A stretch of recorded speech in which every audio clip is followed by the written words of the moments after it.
In the end, the forgotten photo reminded everyone that rural trails often hold small, disconnected moments preserved by chance. A misplaced camera or silent witness can carry fragments of a larger story that fades as seasons shift across old routes. The truth behind the traveler's final steps may never be fully known, though the evidence now fits a clearer pattern that respects both logic and the limits of memory.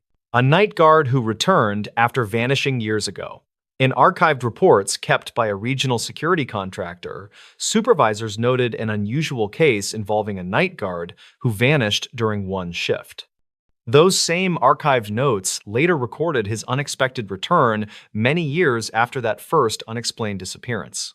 The story centers on Marlon Givens, a 38-year-old security guard working occasional contracts in a sparse industrial district outside a small desert town. He had taken a temporary assignment at a storage yard that kept older medical equipment and assorted surplus materials locked behind tall fences. He expected a quiet night and hoped to finish the shift without trouble. He planned to log routine patrols, drink his thermos coffee, then head home before sunrise. The incident began when he noticed a flicker of light near a row of rusted supply sheds about an hour after midnight. He thought it might be a loose fixture triggered by the wind, although the air felt still inside the yard. He walked toward the sheds with a steady pace while radioing dispatch to confirm no technicians were scheduled to visit overnight. The flicker repeated, and Marlon heard a sharp tapping sound echo through the quiet yard. He paused near the first shed and pressed his hand against the metal door, which felt strangely warm against the cool desert air. He reported hearing faint movement inside, which made no sense because the contents were supposed to be packed and sealed for months. According to later witness summaries, the yard manager arrived early next morning and found Marlon's patrol notes abandoned on a bench near the chain link gate. His radio lay beside the notebook with the transmit button jammed downward. There were no clear footprints leading out of the yard, only one faint trail that ended near the same shed Marlon had investigated hours earlier. Authorities searched the grounds for several days using dogs and volunteers drawn from nearby businesses. Archived dispatch recordings captured Marlon's final transmission. He said the shed door felt unlocked even though he remembered spinning the latch earlier. He said something inside the shed kept tapping on the metal wall as if following his movements from the outside. Investigators later reviewed the door hardware and found no sign of forced entry or tampering. Marlon's family filed missing person reports and continued pressing for updates during the following years. Every lead turned uncertain once investigators checked physical evidence. A traveler claimed he had seen someone resembling Marlon near a border town in 2008, but the description stayed vague. Another tip in 2012 involved security camera footage from a bus station where a man with a similar build boarded a westbound route. The man kept his face turned from the camera, and analysts could not confirm the match.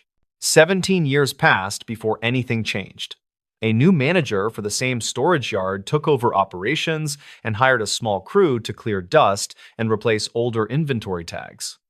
One crew member, named Tessa Brigham, found a narrow maintenance corridor behind a row of stacked machinery crates. The corridor had once been used for wiring checks, although updated systems had made it unnecessary. The entrance had been partially covered by a sliding panel warped from heat and age.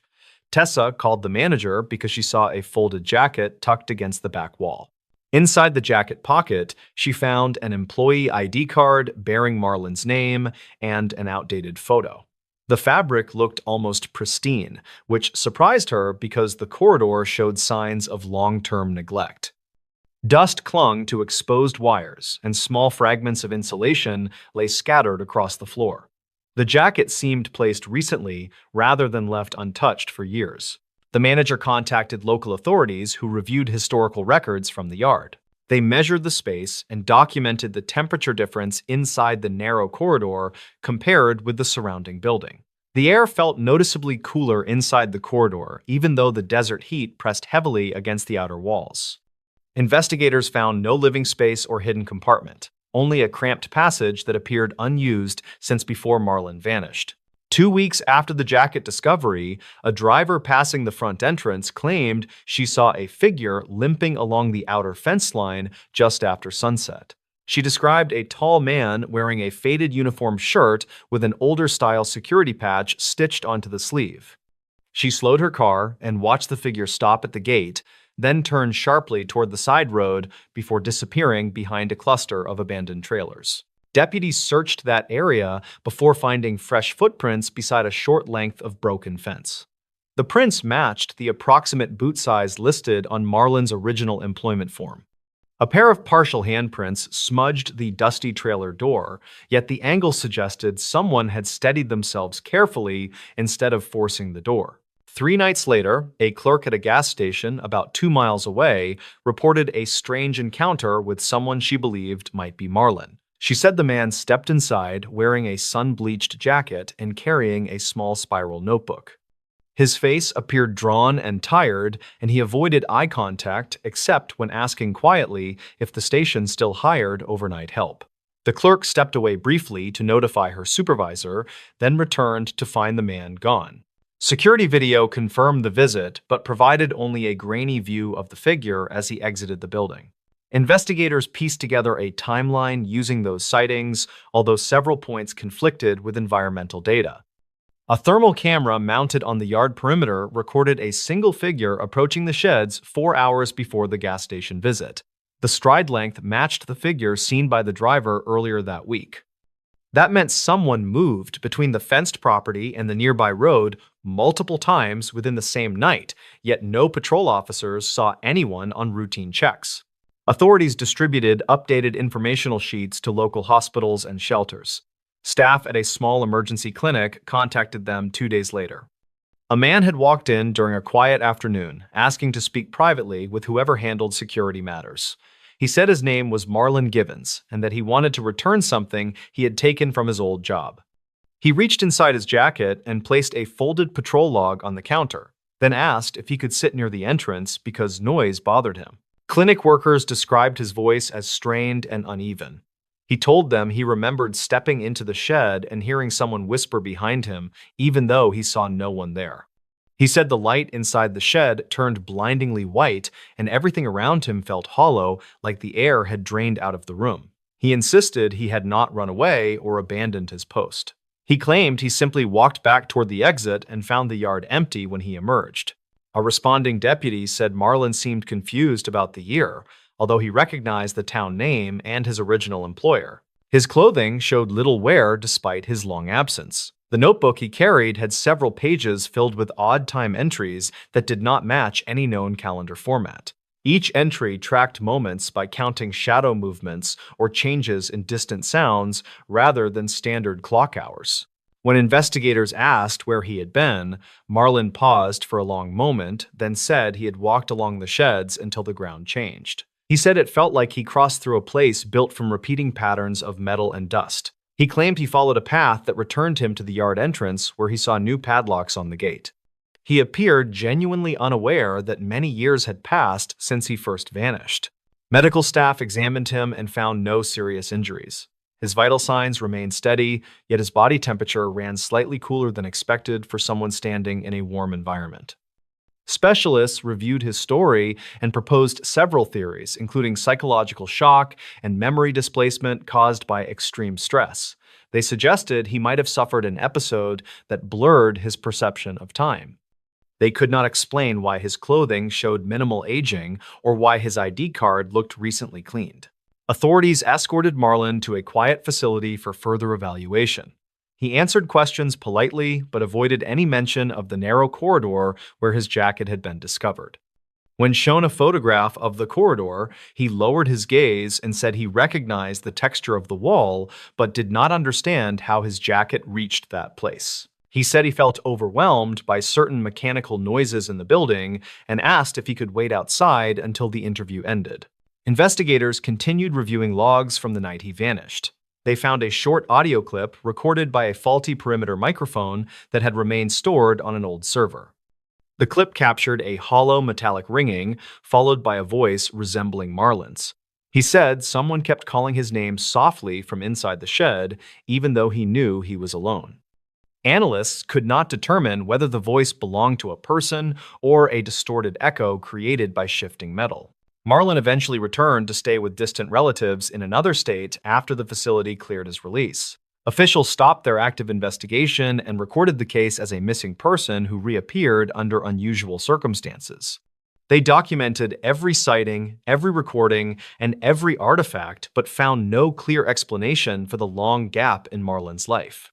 Residents near the storage yard still talk quietly about the sheds. Some say the flickering light has returned many times, although the equipment inside has not changed in years. Others claim they have seen a tall figure walking between the crates long after the yard closes for the night. Each story remains unverified, but the security company moved patrol routes away from the sheds as a precaution. The case leaves more questions than answers. Marlon lives quietly and avoids discussing the event except when officials request brief statements. He says he feels grateful for ordinary routines and tries not to dwell on the missing years. He still believes he only stepped into the shed for a short moment and returned to find the world changed around him. No clue in the case? Check the basement steps. Archived county summaries about a stalled investigation often mention one note written in shaky handwriting by a frustrated detective. The note said, investigators found no lead strong enough to explain a disappearance until someone suggested checking the basement steps. The account follows Rowan Latchford, a 34-year-old property inspector assigned to evaluate older rental homes in a quiet valley town. Rowan spent that week finishing reports for a company that kept tight schedules, and he hoped the final inspection would be quick. The house sat on a narrow road lined with cottonwoods, and he expected nothing unusual inside the small structure beyond routine wear and dusty vents. Trouble began when he entered the house near midday and noticed an open binder on the kitchen counter. The binder belonged to the previous tenant, according to later interviews, and held receipts mixed with scattered pages of personal notes. Rowan reached for the binder and heard a faint scrape from somewhere under the floor. He thought it might be a loose pipe, although the sound repeated with a steady pattern that did not resemble typical settling noises. He walked through the living room and found a trap door leading to a basement lit by a single bulb. He descended halfway before stopping because the air felt colder than expected in a dry climate. According to the official interview he filed that afternoon, Rowan stepped onto the second wooden stair and felt a gentle vibration run through the structure. He called out to check whether anyone stayed below. Investigators later confirmed the basement held only boxes, an old dryer, and a short tool bench. Yet Rowan insisted he heard someone move through the darkness as if sliding an object across concrete. He backed away carefully and climbed to the kitchen, where he took several photos for his report. While doing so, he noticed a narrow gap beside the fridge that revealed part of the basement wall. The gap looked new, almost as if someone had cut into the plaster recently. That evening, Rowan delivered his standard paperwork to the office, and the supervisor added the file to a growing set of documents about the property. 3 people had rented the house during the decade before Rowan visited, and each left after short stays. One renter never picked up her final deposit refund. Records noted she vanished during late summer of 2007 after calling a friend about strange noises under the floor. A local deputy remembered limited details about that older case because the missing renter left few personal items. The deputy said they searched the basement carefully and found nothing suspicious beyond the older wiring and a slight draft behind the tool bench. According to dispatch logs, no further action was taken and the case grew cold within months. After Rowan mentioned the vibration on the second stair, the supervisor contacted county officials to reassess the house. A small team visited the property during a cool morning and measured floor temperatures. They found the steps leading into the basement remained colder than the surrounding air by several degrees. They traced the draft to a narrow channel in the wall, although they struggled to find an accessible entry point. A specialist reviewing older structural plans discovered an unusual mark in the blueprint for the original foundation. The mark indicated a void that did not match the visible basement layout. The team returned to the house and placed a sensor near the second stair. The device recorded faint rhythmic impacts similar to tapping on hollow material. The pattern repeated at irregular intervals and grew louder when weight pressed on the step above. A neighbor living across the road reported that the house had a strange reputation long before Rowan's visit. She claimed she often heard soft metallic knocks coming from its open windows at night. She also recalled seeing a tenant in 2011 leave the house carrying a heavy bag while glancing repeatedly toward the basement door. He drove away before anyone spoke with him again. Investigators reviewed audio clips captured by the sensor. One clip contained a muffled voice that sounded like a whisper rising through the floor. The words stayed unclear, yet the tone suggested someone calling for assistance. They compared the voice with emergency calls from 2007 made by the renter who disappeared. Some vowel shapes matched, although experts could not guarantee a perfect link. Authorities returned to the house for a deeper inspection. They removed the boards covering the second stair and found a thin metal sheet fixed between the wood planks. Someone had cut a small notch along the sheet edge, which connected to the narrow channel inside the wall.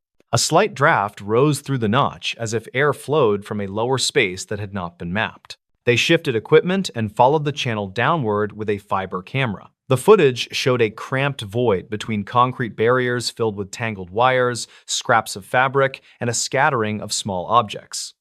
One object looked like a bracelet that matched a description listed in the old missing person report.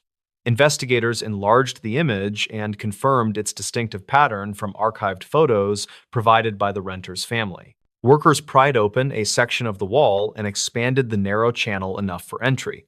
They climbed inside and found a small step cut into the concrete, leading deeper than expected. The air remained chilly even though the day felt warm outside. The step descended into a pocket shaped like an unfinished room. At the center, they discovered a collapsed wooden frame and two crates holding personal items, including a journal. The journal dated back to 1999 and belonged to an earlier tenant who left the property without notice.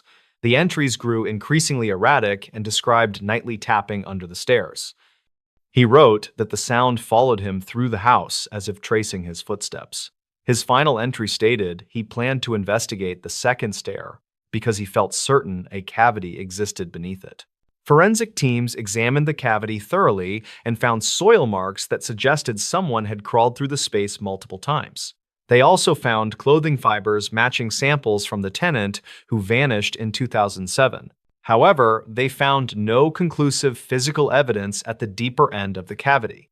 The space narrowed until only loose dirt filled the final few feet.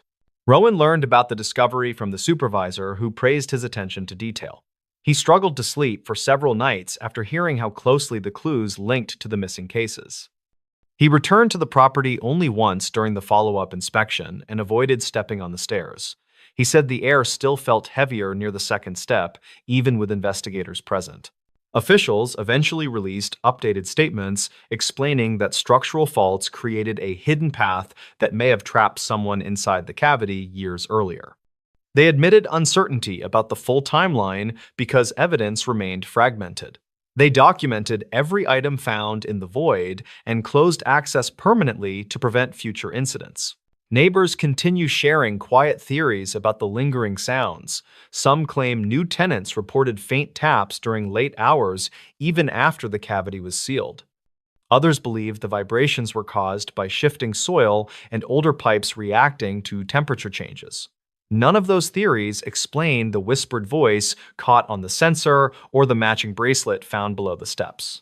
Rowan still works as an inspector and avoids discussing the case with coworkers. He says the lesson stayed simple. When a property offers no obvious clue, it helps to check the places overlooked for decades.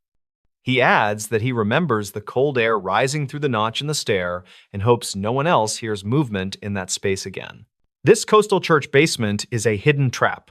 Investigators who reviewed an old coastal safety report often mention one overlooked line about a basement beneath a small church.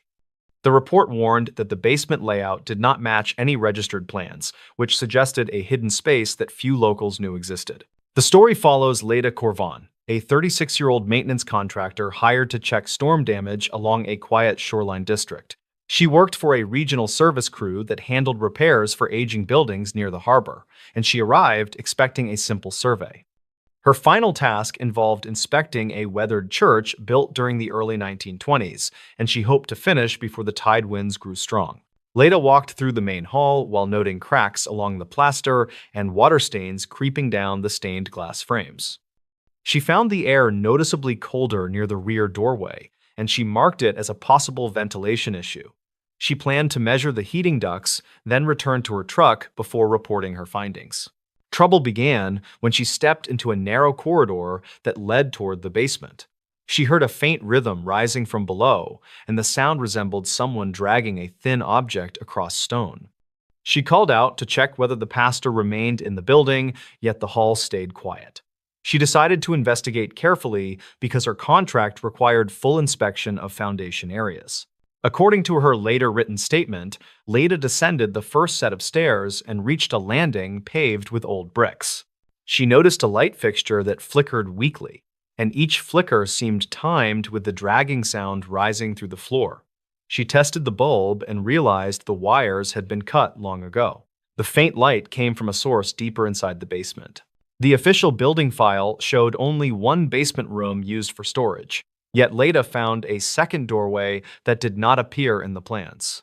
She pushed it open gently and found another staircase built from uneven stone, and cold air drifted upward in slow pulses. She switched on her small inspection lamp and stepped downward until she reached an arched chamber lined with damp walls. The chamber held several wooden pews stacked against one side, along with a wooden crate that had been pried open recently. Inside the crate, she saw pages from a handwritten ledger bound with twine. The pages described attempts to reinforce the church foundation during 1954 using volunteers rather than licensed workers. The entries grew strange as they continued because they mentioned hearing voices from a deeper level beneath the stone floor. Leda photographed the crate and the ledger pages before noticing a narrow passage cut behind a row of broken pews. The passage sloped downward and ended at another set of steps that curved sharply to the right. The dragging sound echoed through the curve, and each vibration felt stronger than before. Leda radioed her supervisor to report a possible structural hazard, then moved far enough into the passage to gather more details. A retired caretaker who lived nearby later told investigators that the basement once extended toward an older storm drain tunnel. He said past staff members occasionally heard footsteps rising through the stone, but they dismissed the sounds as pressure shifts caused by high tides.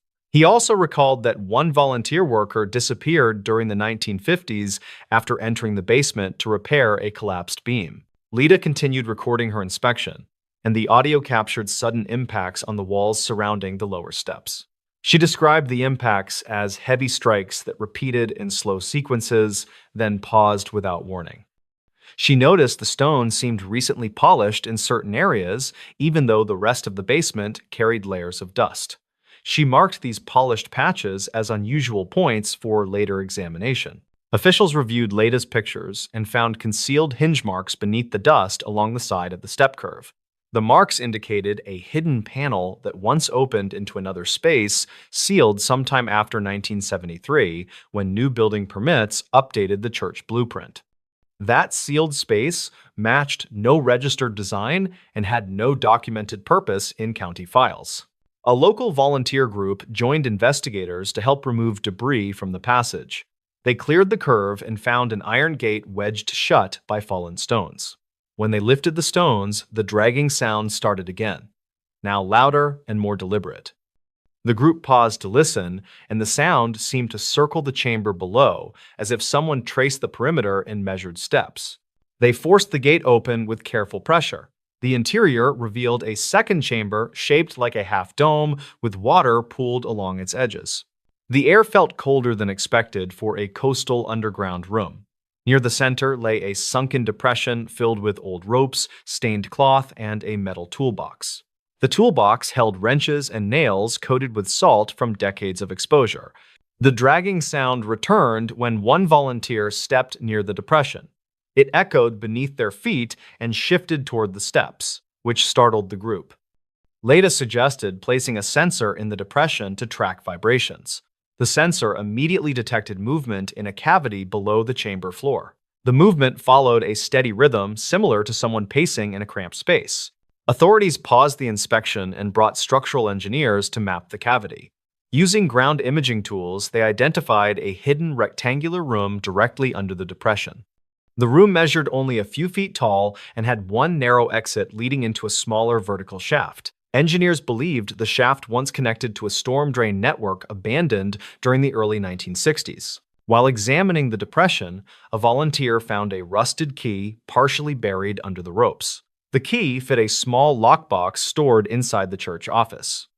The pastor granted permission to open the box, and inside, investigators found several notes written by the same volunteer who vanished in 1954. The notes described hearing someone calling from below the basement stairs during late evenings. The final note warned that the steps felt strange each time he stood on them, as if a hollow space reacted to his weight. The team returned to the chamber and removed a section of stone near the depression. They uncovered the top of the hidden room beneath, and inside, they found fragments of clothing, bits of rope, and a metal tag bearing the vanished worker. What investigators pulled from that lake tunnel? A forgotten service tunnel sat beneath a quiet mountain lake for nearly 40 years, sealed behind rusted grates that no one bothered to maintain. Rangers believed the old structure had collapsed long ago, and most locals barely remembered why it existed in the first place. That changed after a dry summer lowered the waterline and exposed the entrance again. What investigators pulled from that lake tunnel forced them to reopen a case they once treated as little more than a strange disappearance. Maren Halcombe was a 35-year-old trail engineer who specialized in documenting aging infrastructure around lakes and reservoirs. She spent most days hiking between work sites with a heavy pack full of radios and mapping tools. On a warm morning in late August, she drove to Alder Lake, a small body of water known for its calm surface and thick pine ridges. Her assignment was routine: inspect erosion along the northern bank, verify the safety of old retaining walls, then return before dusk. She clocked in at the ranger station, joked with the staff about the heat, and signed out a small aluminum boat to reach the inspection markers. Maren motored out at noon.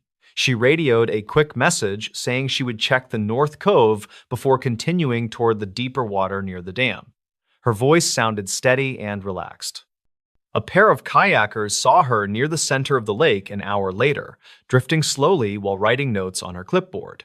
They waved and she waved back. Nothing looked unusual. When Maren failed to return the boat by late afternoon, rangers launched a search. They found the aluminum boat drifting near the North Cove with the motor idling on low power. Her tools remained inside the hull, and her clipboard lay open with a half-written line about sediment patterns. The lake was calm, and there were no signs of struggle. Divers searched for 2 days but found nothing. The case stalled until the waterline dropped the following summer. A drought revealed the top edge of a wide concrete arch near the North Cove, about 20 feet from the shoreline. Rangers recognized it from an old blueprint stored in county archives. Decades earlier, engineers had built a service tunnel to move equipment between two sides of the lake during dam construction. When the project ended, the tunnel was sealed. Over time, rising water hid the entrance beneath several feet of lake water. Because Maren had been working near that exact cove, investigators decided to examine the structure. Divers cleared silt from the opening and found the old grate hanging loose from a corroded hinge. Behind it stretched a long tunnel filled with cold, still water. Visibility inside was poor, but divers noticed something unusual about 10 yards in. The tunnel floor was coated in sediment except for a narrow path where the mud had been disturbed recently. When they reached the end of the tunnel, divers surfaced into a pitch-dark chamber once used for equipment storage. The air felt stale but breathable. Flashlights revealed a scattering of rusted tools, collapsed beams, and an old workbench. Near the back wall stood a metal locker on its side. The door hung open, and inside lay a waterproof field pouch containing several items. One was a laminated ID badge belonging to Maren Halcombe. The pouch also held a small audio recorder. Its casing was cracked, and the switch had rusted in place. Technicians dried the device carefully, recovered the microcard, and played its single surviving file. Much of the audio was muffled water damage, but a few sentences remained intact. Maren sounded slightly winded. She mentioned finding an opening along the bank where the water line had dropped. She said she saw light glinting behind the grate and thought someone had left equipment inside by mistake. Her last clear words were that she heard something move deeper in the tunnel, followed by a short metallic scrape. The recording cut out abruptly. Investigators returned to the chamber and examined drag marks along the floor. The marks suggested someone or something had been pulled across the concrete toward a narrow side passage that did not appear on the original blueprints. That passage led to a collapsed section where jagged rebar jutted from broken slabs. In that corner, divers found fragments of a torn work glove identical to the ones Marin had checked out that morning. A deeper search uncovered something else. Hidden beneath a fallen beam was a rolled canvas bundle containing several notebooks wrapped in plastic. The notes belonged to a maintenance worker named Heron Colt, who had vanished from a nearby work camp in the late 1980s. His disappearance had been treated as a likely accident after a storm flooded the area. The notebooks told a different story. Heron wrote that he heard movement in the tunnel long after the construction crews had closed it. He mentioned seeing a lantern glow that vanished the moment he approached. His final entry read that he believed someone had been living inside the access chambers after they were sealed. Locals recalled rumors from that time about a man dismissed from the work camp after several confrontations. Witnesses reported seeing him fishing near the North Cove late at night and wandering into restricted areas. Nothing linked him formally to Heron's disappearance, and the matter faded as the lake rose and sealed the tunnel for good. Now, investigators had two vanished people, decades apart, tied to the same underwater structure. During a final sweep, divers found something wedged behind a rusted maintenance cabinet. It was a length of nylon rope, frayed at one end and tied at the other with a crude loop. The rope had been jammed deep between the cabinet and the wall, as if intentionally hidden. Tests showed it had been submerged only a short time. Nearby, on a scraped section of concrete, technicians lifted a partial boot print inconsistent with Marin's or the diver's equipment. The pattern matched older logging boots sold regionally in the early 2000s. In the weeks that followed, investigators pieced together a theory. Someone familiar with the old structure had been accessing the tunnel during periods of low water for years. They could have used the storage chamber as a shelter, reachable only when the lake receded. Heron's notes suggested this individual may have been using the tunnel since the construction era. The drag marks and rope indicated the person used the side passage regularly, possibly as an escape route when water levels rose. Marin likely entered out of curiosity, unaware that the tunnel still had a living occupant. No trace of that occupant was found. Not in the chamber, not in the woods surrounding the lake. Rangers increased patrols, and the county sealed the entrance with reinforced concrete. Boaters still avoid the North Cove, and longtime residents say the lake feels different now, quieter in a way that makes people stay close to shore. What investigators pulled from that lake tunnel offered no final answers, only the remnants of two lives interrupted decades apart. The items sit in climate-controlled storage boxes in the county evidence room. Marin's clipboard rests beside Heron's notebooks.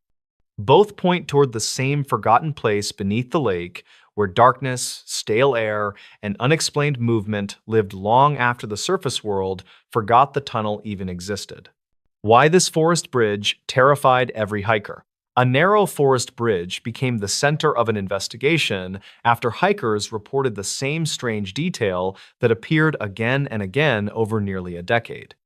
That bridge stood deep inside a protected woodland reserve, and although thousands of people passed it during daylight, only a handful crossed it near dusk. Their accounts drove rangers to review old logs, archived calls, and a long-neglected report that revealed why so many felt uneasy near that span. Elon Mercer was a 31-year-old trail cartographer hired to document erosion along older footpaths. His job required long hikes with a pack full of measuring tools, and he often worked alone because his schedule changed constantly. One afternoon in early fall, he planned a simple route that would take him over a ridge, down into a fern-covered valley, then across the narrow footbridge locals called Pine Crossing. He left the ranger station just after noon, logged his coordinates, and told the desk attendant he expected to return before sunset. He moved quickly for the first few miles. The air felt crisp, the forest quiet, and the trail looked freshly cleared. By mid-afternoon, he reached the ridge and began his descent toward the bridge. At that point, he radioed a short update saying the trail conditions seemed stable. His tone sounded normal. Nothing suggested concern. Nearby hikers later said they saw him pass with an easy stride, and he nodded politely before heading farther down the trail. Elon did not return that evening. The desk attendant called him at 7, then called again 30 minutes later. No response came through the radio, and his phone went straight to voicemail. Rangers hiked out with flashlights and checked the ridgeline first. They found nothing until they reached the bridge where Elon's pack sat propped against the railing. His tools were inside, neatly arranged.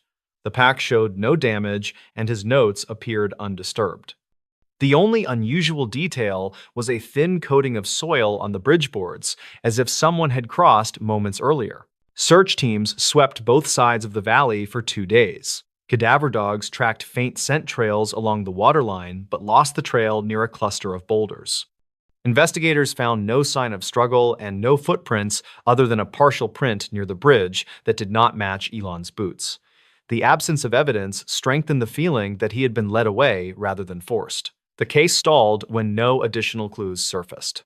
The turning point arrived 3 years later when a visiting hiker named Tessa Grange reported hearing footsteps behind her as she crossed the same bridge. She turned twice but saw no one.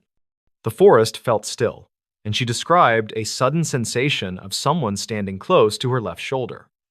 She walked faster and reached the opposite bank without looking back again. When she returned to the ranger station, she filed a quick statement and mentioned a detail that startled the staff. She said she heard a low metallic click near the end of the bridge.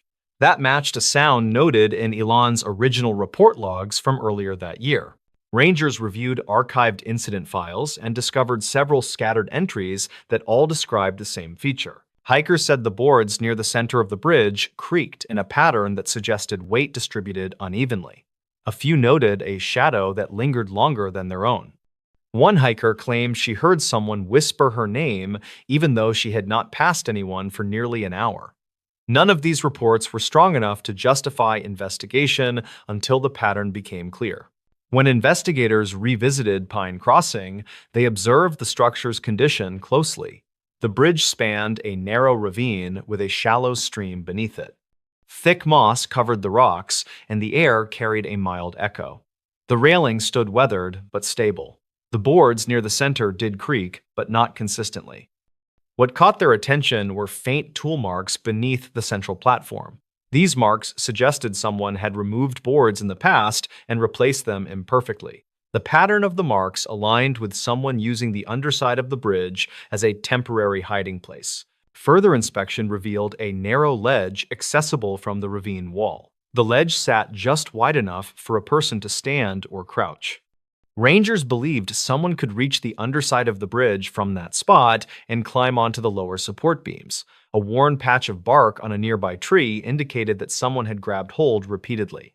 Soil samples collected from the underside matched soil from a remote trail spur that did not appear on public maps.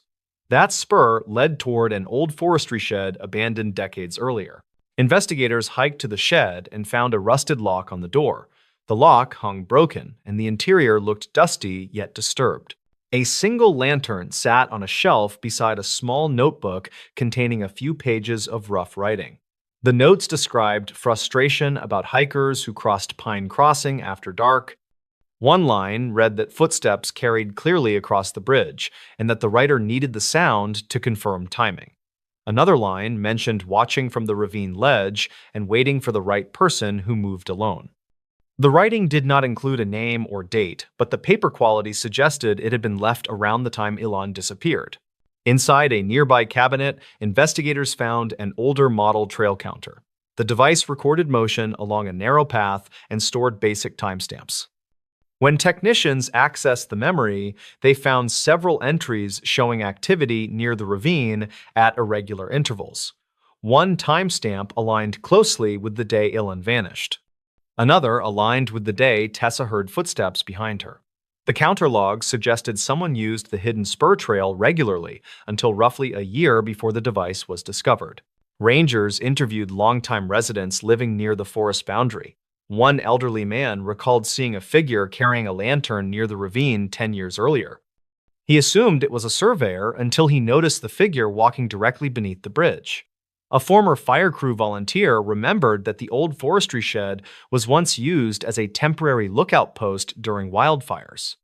He said that access to the ravine ledge had been mentioned in old training manuals, though most newer staff never learned about it. These statements gave investigators a clearer understanding of how someone could watch hikers unnoticed for years. The most compelling clue emerged when technicians enhanced an older trail camera photo taken from a ridge overlooking Pine Crossing. The image showed a small silhouette moving under the bridge around the time Elon went missing. The resolution was poor, but the posture indicated a person climbing up or down the support beams. Investigators compared the outline to images of the ravine ledge and concluded that the silhouette matched the rough height and shape of a human figure navigating the hidden route. Piecing together the evidence, investigators believed someone used the underside of the bridge to observe or intercept hikers who traveled alone near dusk. They theorized that Elon encountered the person while documenting erosion along the ravine wall. His pack being left neatly suggested he placed it down willingly, perhaps because he heard someone call to him from below or behind. The partial footprint near the bridge likely belonged to the person who used the hidden route to approach him. The soil on the boards supported this idea because it matched the path leading to the old shed. The findings did not solve every part of the case, yet they offered the clearest explanation for why Pine Crossing felt unsettling to so many. The idea that someone had waited below the bridge, listening for footsteps and watching silhouettes, was enough to unsettle even experienced hikers. Rangers reinforced the structure shortly after the investigation and sealed access to the ravine ledge. They also closed the old spur trail and removed remaining debris from the forestry shed. Today, Pine Crossing looks like any other narrow forest bridge, though those who know its history still cross it quickly. They say the boards hold echoes from the years when a hidden figure waited beneath them, listening for a single set of footsteps fading into the valley. The forest remains quiet, but every creak of the railing reminds hikers of why the bridge earned its reputation and why investigators still study the case to understand what truly happened on the day Elon Mercer disappeared. The warning hidden in that old dashcam file. A forgotten dashcam file sat on an aging memory card for years before anyone bothered to play it, and the warning recorded in those shaky seconds pushed investigators back toward a case they thought had ended. The file came from a car abandoned in a storage lot behind a rural towing company, and the message inside it raised questions that no one could answer cleanly. Ryland Corbett was a 34-year-old landscape electrician who drove long routes across scattered mountain towns. He kept a careful routine so he could reach each job site before sunrise, and he relied on an old dashcam mounted beneath his rearview mirror to track mileage and protect himself from liability. Ryland preferred quiet roads, and he often took a narrow side highway that ran between pine forest and empty service pullouts. His friends said he liked that road because it gave him time to think without interruption. On a cool night in early autumn, Ryland left a job site later than normal. He told a coworker he planned to drive straight home rather than stay in town. He looked tired but steady, and he mentioned nothing about trouble. He bought fuel at a station near the highway entrance, grabbed a bottle of water, then headed toward the dim mountain road he used every week. His last confirmed call came through his work phone at roughly 9, and he said he expected to arrive home in 2 hours. He never arrived. A county deputy found his truck the next morning parked at a slight angle on the shoulder of a forest stretch that saw little overnight travel. The engine was cold, the doors were locked, and Ryland's tools sat neatly in the truck bed. There were no signs of a struggle and no indication he left the truck willingly. Search teams combed the woods for 2 days, but found nothing beyond faint footprints leading a short distance into the trees. Those prints vanished in a patch of dry needles where the ground was too firm to hold detail. The truck remained in evidence storage for months until the case grew cold. Eventually, it was transferred to a private towing lot. The dashcam stayed attached inside the cab, and no one checked the memory card again until nearly 8 years later when the towing company changed ownership. During a routine inventory sweep, an employee named Soren Lay removed the old dashcam because it rattled when he shut the door. He decided to check the card out of curiosity, and the first playable clip froze him in place. The file began with ordinary night driving. The headlights cast narrow beams over cracked asphalt as the forest shifted around the truck. A low hum filled the microphone, likely from the engine. Ryland's voice appeared once near the start, and he sounded annoyed about a vehicle that seemed to be trailing him for several miles. His tone was controlled, yet it carried an edge of confusion. He asked if the driver behind him needed to pass, then muttered that the vehicle kept fading out of view and returning again. A few minutes into the video, the headlights from a trailing vehicle appeared at the far edge of the frame. The light glared briefly, then vanished as if the driver dipped their beams or pulled back suddenly. The dashcam's date stamp suggested it matched the time frame of Ryland's disappearance, though the digits were partially corrupted. About 20 seconds later, Ryland whispered that he saw the trailing vehicle again through his side mirror. His voice tightened as he said the truck behind him had a broken fog light on the passenger side. That detail mattered because similar reports surfaced around that same highway during preceding months. The recording shifted as the truck rounded a bend. The microphone picked up a metallic rattle from the passenger door, followed by a faint rustling sound that seemed out of place. Analysts later believed the rustling came from something brushing along the truck exterior. Ryland's breathing quickened, and he said someone had stepped onto the road ahead. The camera captured no figure, yet the truck slowed sharply. Ryland spoke again, stating that he recognized something about the person's movement. His next sentence was barely audible, and investigators could not confirm whether he said the word drugged or dragged. The audio fractured when the trailing headlights suddenly filled the dashcam frame. The glare overwhelmed the sensor, and the clip flickered between brightness and near darkness. Ryland cursed under his breath and said he would pull into the next service turnout. The microphone caught the heavy thump of the truck hitting loose gravel. The truck angled toward the right shoulder, where a small turnout opened beneath leaning pines. The camera tilted as if the mounting bracket loosened. The final 2 seconds before the cut showed a blurred outline near the driver's side window.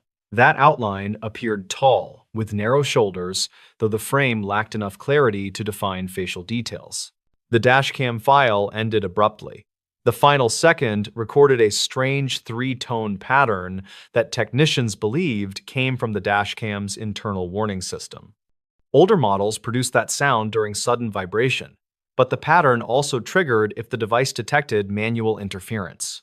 The combination of glare, sudden movement, and the abrupt cutoff suggested someone may have touched the dashcam before the recording terminated. Investigators re-examined witness reports from the night Ryland vanished. Several drivers traveling the mountain road claimed they saw a dark truck with a broken passenger fog light weaving across lanes. One driver described the truck slowing near the service turnout where Ryland's vehicle was later found. None of the witnesses could identify the driver, and the truck disappeared before deputies reached the area. A retired ranger who lived near the bend reported hearing a loud engine rev shortly after 9:30, followed by quiet for nearly an hour. The discovery of the dashcam file renewed interest in the case. Investigators mapped the route Ryland took that night and matched his comments in the clip to mile markers along the forest road. The moment he mentioned the broken fog light aligned with a curve known for concealment due to heavy tree cover. The point where he slowed matched the turnout used historically by maintenance crews who serviced power lines. That turnout had a narrow footpath leading deeper into the woods, though the path was overgrown by the time search teams inspected it again. The dashcam audio mentioning recognition gained particular interest. Ryland had completed several contracts in the same region during the months before his disappearance, and he frequently worked near remote properties. Detectives theorized that he may have encountered the same vehicle or person previously. His coworker mentioned an incident where Ryland complained about someone idling along a worksite access road late at night. Ryland believed the driver observed him for several minutes before speeding away. That report never escalated because Ryland dismissed it after a few days. Advanced audio processing on the final seconds of the clip revealed a faint background voice overlapping Ryland's last words. The voice spoke too quietly to capture full phrases, though analysts isolated a short fragment that sounded like "keep him there" or "keep it there." They could not determine if the voice came from inside the truck or through the partially open window. The possibility of a second person near the vehicle strengthened the idea that Rylan had pulled over because he believed he could talk to whoever stepped into the road. The three-tone warning pattern at the end of the clip became a focal point. Dashcam specialists explained that the pattern activated when the camera detected physical contact strong enough to tilt the lens. This aligned with the blurred outline near the window. Investigators believed someone reached into the cab or struck the dashcam mount, causing the device to shut off. They compared the timing of the audio cutoff with the impression marks found on the driver's side door, which appeared years earlier during the original inspection. Those marks seemed consistent with someone bracing a hand or tool against the doorframe. Though the dashcam file did not reveal a face or plate number, it provided the clearest sequence of events leading to Rylan's disappearance. It confirmed that he felt watched long before he pulled into the turnout and that someone approached his truck at the exact moment the recording ended. It also established that the trailing vehicle appeared intentionally evasive, repeatedly hiding its lights and adjusting distance. The file now sits in a secure archive at the county office. Investigators revisit it periodically, studying the brief seconds that captured Rylan's warning. They say the clip reflects a man who realized something was wrong, but still believed he could manage the situation. Locals who travel the mountain road at night still talk about the broken fog light that appeared in several witness reports and the possibility that the driver behind it learned the forest well enough to disappear without trace. The warning hidden in that old dashcam file continues to shape how the case is understood, offering a glimpse into those final moments when headlights, shadows, and a sudden outline at the driver window converged into one unanswered mystery. What this abandoned motel closet was hiding. An old desert motel was weeks from demolition when workers opened a closet in one of the back rooms and uncovered something that forced an investigation into a case many people had forgotten. That closet sat behind a warped door in a corner unit that rarely rented out, and the discovery inside it changed how investigators understood a disappearance from years earlier. Taryn Isley was a 32-year-old field surveyor who often stayed in small roadside motels during long environmental assessment jobs. She traveled alone most weeks, and her company booked her into older motels because they were inexpensive and usually quiet. On a warm afternoon in late spring, she checked into the Suncrest Motor Lodge, a property near the edge of a small desert town that had lost business as newer hotels opened along the highway. Taryn stayed there once before and remembered the rooms being basic but reliable. Her goal for the day was simple. She planned to organize soil samples, send a few reports, then rest before an early drive to the next survey site. She dropped her bags onto the bed, opened the curtains, and called her supervisor to confirm the next morning's route. Her tone in that call seemed cheerful, and there was nothing unusual about her routine. She walked down to the vending machines an hour later, waved politely at the clerk behind the counter, then returned to her room. Taryn did not answer calls the next morning. Her supervisor tried repeatedly before contacting the motel. The clerk knocked but received no reply. He used a spare key and found the room undisturbed with her belongings arranged neatly. Her truck was still parked outside. There was no sign of forced entry, and nothing indicated she left willingly. A search team examined the property for 2 days but found no trace of her. The case joined a short list of local disappearances that lacked clear leads. Years passed until the new highway project selected the Suncrest Motor Lodge site for demolition. A renovation crew entered the rooms to remove fixtures, and worker Jolyn Red pulled at a closet door in one of the corner units. The hinges creaked loudly because the door had swollen from years of heat.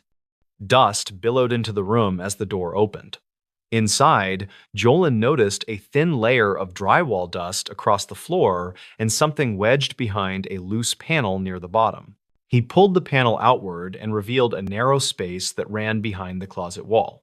Inside that space lay a folded work jacket, a disposable camera, and a small handheld recorder with a cracked casing. A motel inventory sheet from more than 10 years earlier was tucked beneath the jacket.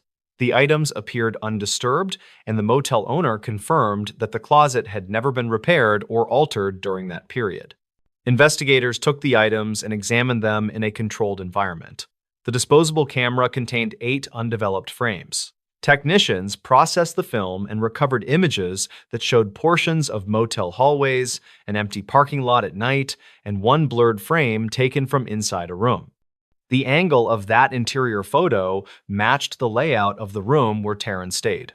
Time codes were faded, but the chemical degradation suggested the film dated from the same period as her disappearance. The recorder held a short audio clip. Most of it contained background static. Near the middle, a faint voice whispered that someone had used the service corridor again and that footsteps had passed the room twice. The voice mentioned hearing a key scrape against the outer door. The final seconds captured a soft metallic sound. Analysts believed it was the same type of sound made by the old utility keys used by maintenance staff at the motel during that era. Detectives interviewed former employees, including a retired maintenance worker named Hollis Greer, who remembered a narrow service corridor that ran behind several rooms. It allowed staff to access plumbing and wiring without entering guest spaces. Hollis said the corridor had several offshoots that were later sealed when the motel changed ownership. He recalled that the corner rooms often had issues with water lines, and those repairs required him to use the hidden access points. Witness statements from long-term residents of the town helped rebuild the timeline. A woman who lived near the motel reported seeing a man wearing a dark jacket walking along the rear service path the night Taryn vanished. She remembered hearing the sound of a heavy door opening, but did not see where the man went afterward. Another witness recalled a truck idling behind the dumpster area around the same time, though the witness could not identify the driver or the truck model. Detectives compared the jacket found in the hidden space with old staff records. The jacket style matched uniforms issued to maintenance workers before the motel changed management. A faded tag inside showed partial initials that could not be confirmed. When investigators questioned Hollis about the uniform, he said his jackets were collected by management when he retired and that none were missing from his inventory. He admitted that a few part-time workers may have used his tools during night shifts, though he could not recall names with certainty. As investigators mapped the layout of the service corridors, they determined that the hidden panel connected directly to the wall behind the room Taryn had occupied. Evidence showed the panel had been opened and closed repeatedly over many years. Scratches along the inner frame suggested someone accessed the space using a narrow pry tool. The recorder's audio clip mentioning footsteps matched the idea that someone used the corridor that night. The strongest clue came from the 8th photograph on the camera. It showed a partial reflection in the room's television screen. The figure appeared to hold the camera at chest height, and the outline suggested a person of medium build wearing a uniform-style jacket consistent with the one in the closet. The reflection was too blurred to identify facial features, but investigators noted a metal badge clipped near the collar. The motel owner confirmed that staff during that time used metal badges with their position titles. Piecing the evidence together, investigators believed someone with access to the service corridor entered Taryn's room late that night.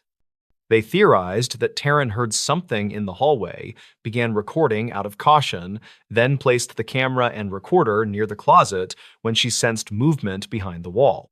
The person who entered may have realized she had documented something and hid the items inside the access space before leaving. The absence of signs of struggle suggested she may have been led out of the room under some pretense.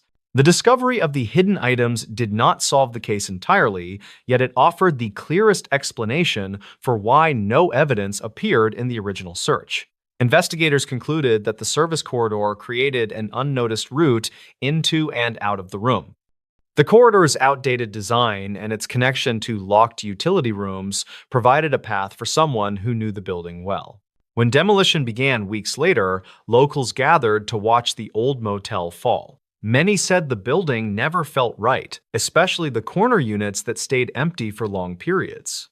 The closet in that abandoned room had concealed items that kept a missing person case alive, offering a glimpse into the final hours of someone who deserved answers. The motel is gone now, but the evidence from that closet remains in an archive box at the county office. Investigators still revisit it when reviewing cold cases, and they say the discovery proved that quiet places often hold the loudest secrets. The note found inside that highway trash can. A road crew found a folded scrap of paper inside a dented highway trash can, and the message on it raised questions that have never fully settled. That note appeared during a routine cleanup shift along a quiet desert stretch where almost nothing ever happens. Its words seemed rushed and uneven, and the final line pushed investigators toward a case that had quietly stalled. Mara Tisdale was a 33-year-old supply driver who usually took the same 200-mile route through open desert. She left the depot before sunrise, and she expected an easy run with one stop for fuel and another for paperwork. Mara liked the silence that came with early driving, and she used those hours to clear her thoughts before the day grew hectic. Her dispatcher remembered that she sounded relaxed during her check-in call that morning, and nothing seemed out of place. Her plan shifted when she noticed a small silver sedan pulled onto the shoulder about 60 miles from the nearest town. The hazard lights blinked in an irregular pattern, and Mara slowed because instinct told her something was wrong. She stepped out and called toward the car, but no one answered. She noticed a faint ringtone inside the vehicle, and the sound echoed in the dry air with strange clarity. Mara said later that she believed someone had left in a hurry because a door stood slightly open and a jacket lay across the seat. She reported the abandoned car to Highway Patrol, then waited for a trooper to arrive. Trooper Len Coates reached the scene after 20 minutes, and he agreed that the car looked recently occupied. He found a phone inside with a cracked screen, but the battery had died. He also found a fuel receipt printed the previous evening from a nearby station.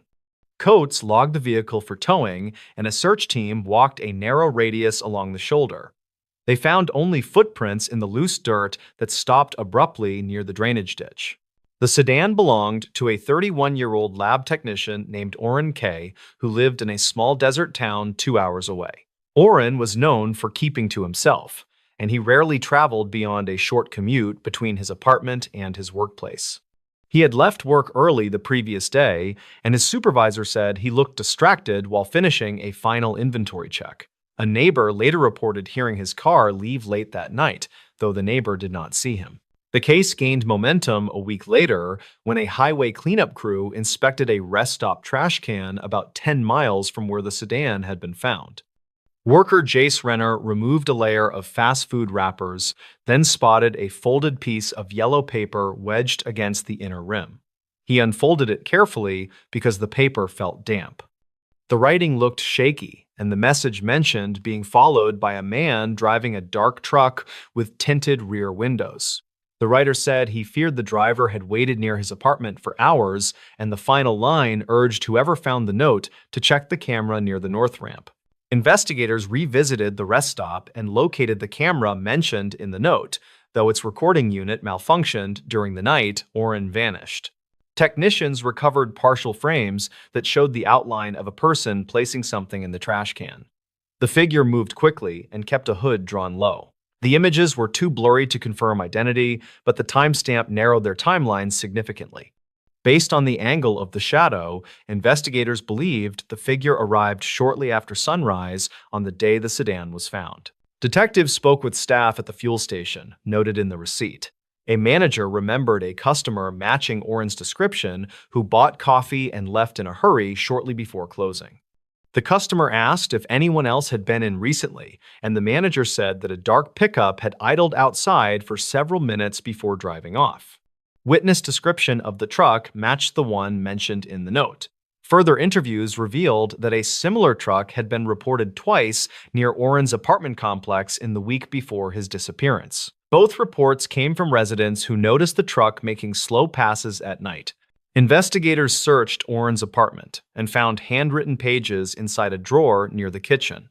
They were personal notes that described a growing suspicion of being watched, and some lines referred to a sound outside his window during several late nights.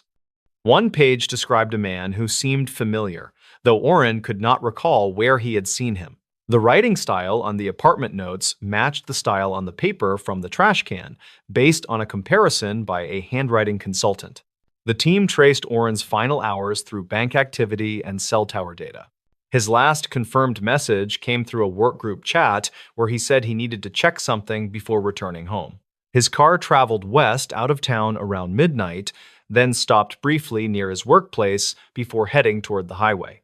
Investigators believed he suspected someone was following him and attempted to reach a more populated area, but changed direction after seeing the same truck behind him. Evidence suggested he pulled over to gather his thoughts or write the note before deciding to continue toward the rest stop. The biggest breakthrough came when an off-duty firefighter named Rowan Spence recalled seeing a dark truck speed away from the rest stop around the same time the figure appeared on the camera. Rowan had stopped for water during an early morning drive, and he noticed the truck because its rear lights flickered as if a wire was loose. He thought the driver seemed tense. Rowan did not see any other vehicles nearby, and his account aligned with the timeframes established through the partial footage.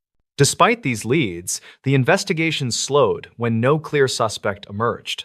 Reports about the truck led to several interviews, but no matches. The sedan offered no fingerprints other than Oren's, and the phone provided no additional clues after examination. His coworkers believed he worried too much about security protocols at the lab, though none of them saw signs of paranoia or danger. Investigators theorized that Oren may have recognized someone from a past incident, which triggered genuine fear. They found no record of legal disputes or personal threats, yet the note suggested he felt targeted by someone who knew his routine. The note inside the highway trash can became the central piece of evidence in a case filled with quiet gaps. Its rushed handwriting captured a few minutes of panic from a man who believed he had run out of options. The mention of the camera helped narrow the timeline, though the malfunction kept investigators from confirming the figure's identity. The case remains open, and the note sits inside an archive box with other items from that morning. The highway crew still works that stretch every week, and they sometimes mention the day the note appeared in an ordinary trash can beside an empty rest stop. They say it reminded them that people often leave traces only when fear outruns caution. The story has stayed alive among locals who still watch for a dark truck on the long road between towns, even though no one has seen one in years. The footage found behind that locked service closet, a quiet clip from an old maintenance camera, is the earliest known piece connected to this event, and it shows a locked service closet that should not have held anything unusual. That clip was later used by investigators who tried to understand what happened to a junior technician named Laron Pike, whose shift ended early in late autumn. They found the footage behind that same door after it had been sealed for weeks by building security. Laron Pike was 28 with a steady job as a technician at a mid-rise office block on the edge of a mid-sized city. He handled routine inspections and spent most days checking air units and replacing worn switches. On the day of the incident, he arrived before sunrise, and his plan was simple because he wanted to finish early and meet a friend for dinner. He logged his tasks on a small clipboard, then headed to the lower floors where a string of power flickers had been reported. The first sign that something was shifting came after he checked an electrical panel near the freight hall because he noticed a soft tapping that came from the service corridor behind him. It was not loud, but it was steady enough to make him pause, because the building rarely had any staff in that wing at that hour. He walked toward the hallway and found the locked service closet that should have been empty because it stored old filters and spare metal duct sheets. The tapping stopped the moment he approached the door, and he made a small note about it for later. He moved on with his list and kept checking units across the floor, but the strange pause near that closet lingered in his head. Later that morning, a cleaning worker named Pella Hargreaves reported that she saw a light under that closet door, even though the switch inside had been disconnected earlier that month. Her test was simple because she knocked on the door and the faint light flickered out immediately. She told Lerone when she ran into him near the supply desk, and he wrote down her statement next to his earlier note. The building manager joined them once the reports were passed to the office, and they all went back to the service corridor to check the closet again. The door was still locked, and the manager said no one had a reason to enter it because the master inventory had been moved months earlier. They decided to leave it alone until they finished the primary checks on the power network. Laron helped with that sweep, and they found no major faults, although a few circuit logs showed brief voltage drops near the same hallway. Investigators later reviewed Laron's phone notes because he took quick photos of each panel during his shift. They found a single blurred image of the service closet taken in the early afternoon. The reflection in the metal doorframe looked off because it showed a thin line of motion near the bottom corner. It was unclear if that motion came from inside or if someone passed through the corridor at that moment. They checked the corridor camera to confirm, but the camera had been down for 3 days due to a loose wire. The most significant lead emerged after lunch when Laurent told a colleague named Jarrell Penn that he heard something shift inside the closet as he passed through the hall again. Jarrell thought it might be a rodent because that wing often had small gaps behind the old walls. They planned to check it together after finishing a test on a cooling system. That test ended around mid-afternoon, and they returned to the closet with a simple plan to unlock it and take a quick look. According to Jarrell's later statement, there was a faint vibration under their feet when they approached the door. It felt like a small generator starting up in another room, although no system in that wing should have been active at that hour. Laurent unlocked the door and pulled it open, and a rush of cold air slid out like someone had left a window open inside. The room had no windows and no active vents, yet their breath fogged slightly as they stepped forward. Inside, they found a portable monitor on a crate that should not have been there because no one had logged that equipment for months. The monitor was connected to a small camera that had been mounted near a pile of duct sheets. The camera pointed toward a narrow gap in the back wall that looked like an old access hole for cables. The monitor screen flickered with static for a few seconds before showing a short clip that repeated every time the image reset. The clip showed the back wall from the same angle, but it displayed a timestamp from late summer and showed someone stepping into the frame. The person wore a reflective vest and held a hammer. They looked like a contractor, but no clear face was visible because of the angle. The clip ended as soon as the figure leaned toward the gap and seemed to tap twice on the wall. The tap resembled the sound Laurent heard earlier that morning. Investigators later tried to match the uniform to any registered contractors, but no record of that vest color or tool brand matched recent work orders. They traced the monitor's serial number and found it belonged to a batch that had been retired 2 years earlier. The crate also held a folder with printed maintenance sheets that ended mid-page, and the ink looked uneven, like someone had rushed through the printer without letting it warm up. The strangest part involved the temperature logs stored in the main system because they showed a sudden drop in that closet around the time Laren and Jarrell opened the door.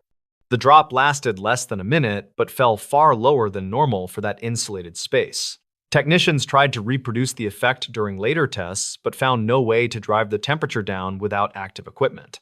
The final known movement of Laren came when he told Jarrell he wanted to check the narrow gap in the back wall because he thought it might lead to an unused conduit. Jarrell said he stepped out to grab a flashlight from the supply cart while Laren stayed near the crate studying the looping clip. When Jarrell returned, moments later, Laren was gone and the crate had been dragged 2 feet closer to the wall. There were no signs of a struggle and no debris on the floor. Security was called and a search was launched through every level of the building. They checked old blueprints and found that a small crawl space existed behind that wall, although records showed it had been sealed during renovations in the late 2000s. A remote camera was pushed inside during the search, but the crawl space ended in a collapsed section where cables hung like dead vines against concrete. Weeks later, the closet was officially sealed by the building manager. During that process, they found the small camera still recording, although its battery should have been empty long before that day. The final moments on the recovered footage showed the empty closet with the door slightly open. The cold air effect happened again because frost formed on the metal crate for several seconds before fading.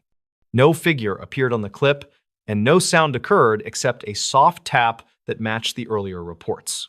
The case remained open because no trace of Laren turned up anywhere in the building or the surrounding lots. Some investigators believed he crawled into the sealed gap and became trapped, although the remote camera found no sign to support that.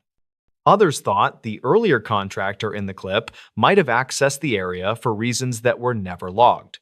Those theories remained unproven because no further evidence surfaced.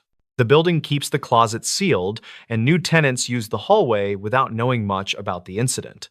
Maintenance staff still mention the odd patch of cold air near that door when the seasons shift, but they treat it as a minor quirk that does not affect their routines. The older technicians say the footage probably captured a forgotten repair crew, even if the records were too messy to confirm that. The quiet clip remains in a small archive box in the manager's office. It shows an ordinary room, an old crate, and a narrow gap that never leads anywhere clear. It holds a brief record of a moment when something felt off in a place meant for simple repairs. It leaves a quiet reminder that even a locked service closet can hold questions that never settle completely. What this abandoned rest stop revealed still haunts investigators. Highway crews still talk about the rest stop like it is some quiet bruise on the side of the old state road, the kind you notice only when the weather turns gray and the trees start leaning a little too close to the pavement. The building is gone now, replaced by a fenced patch of gravel, but the story stuck because of what happened to a surveyor named Kieran Holt. The case file is dusty, the statements are messy, and the investigators who worked the first week still say they never really settled on one clean explanation. They just know something was wrong there, long before anyone realized they should have shut the place down tighter. Kieran was not the dramatic type.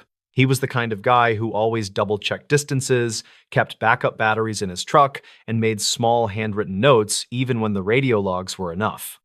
He handled hundreds of miles of rural roads for the planning office, and that route took him through long stretches of quiet land where the only sound came from power lines humming over empty fields. People who knew him said he actually liked the silence because it made the work feel straightforward. He just measured things, wrote things, fixed things, and went home. That morning, he left before sunrise because he wanted to finish early and beat a patch of oncoming rain. The abandoned rest stop sat along his first checkpoint, and even though it had been closed for years, he still stopped there sometimes to take signal readings. It gave him a clear view of the ridge and the highway bend. It was habit more than necessity, and he had done it so many times that no one thought twice when they looked at his assigned route later. The patrol video that eventually became the anchor of the whole timeline showed his truck pulling up to the cracked entrance. He gets out, checks the sky, and walks toward the old restroom building with his binder under one arm. That is the last clear image of him moving normally. Everything after that is fragments. Investigators learned that the first thing that caught his attention was a shoe print, one clear print in a layer of pale dust near the doorway. It had sharp edges, almost fresh. He took a picture of it because that is what he did whenever something looked off. He was not paranoid, just methodical. He probably thought someone slept inside the building during the night. It happens sometimes on remote highways. He wrote down the time, circled the note, and stepped into the entrance. The hallway was dark and carried a strange, muffled echo, like the walls were padded even though they were just old tile. He heard a scraping sound from deeper inside. Not metal dragging, not an animal. Something steady and slow, like someone shifting their foot across grit. He called out, waited, and heard nothing. The sound stopped like it had been listening. Kieran walked back to his truck to radio the office, but his voice broke apart in static. The dispatcher later told investigators that the call sounded like it was underwater and bouncing through a long metal tube. She heard only fragments, his name, a location code, and something that sounded like movement inside. He tried again, and the signal died. That alone was unusual because that section of highway always had clean coverage. The binder recovered from his truck showed his own version of events. He wrote hallway sound, not wind, and then another line about a broken window at the back of the building. Investigators confirmed the window had been shattered outward. That meant something inside forced its way out, even though the inside had been boarded months earlier. Two highway workers driving through the area about an hour after Kieran arrived reported seeing a person moving inside the hallway. They saw the silhouette through the broken boards on the far window. They assumed it was Kieran and did not stop. Later, they both said the figure walked strangely, almost testing the ground each time it stepped forward. When Kieran failed to check in by midday, patrol deputies were sent to find him. His truck was still idling.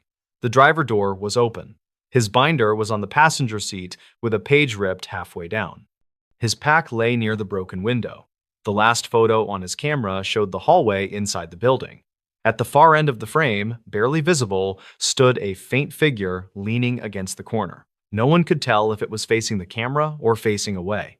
Inside, deputies found scrape marks on the floor, thin, curved, following the left wall all the way to a locked storage room. The door showed no signs of force, yet the dust around it was swept clean in a straight line, as if something moved in and out repeatedly. The key they used to open it had to be fetched from the district office because no one had unlocked that door since the rest stop closed. Inside the storage room, they found an old maintenance cart shoved off to one side. Beneath it lay a faded maintenance log from the late 2000s mentioning a ventilation repair and a crawl opening behind a panel. The panel had been sealed for decades. The log was not supposed to be there. When investigators removed the panel, the cavity behind it ran deeper than any blueprint suggested. The air that came from the gap was cold and carried a metallic smell that clung to clothing. A search camera was lowered inside. The footage showed concrete walls narrowing into a crooked tunnel barely large enough for a grown man to crawl through. 10 feet in, the camera light hit something reflective. A highway vest. Not folded, not discarded. Hanging there in a slack curve as if someone had leaned their back against the wall and slid downward.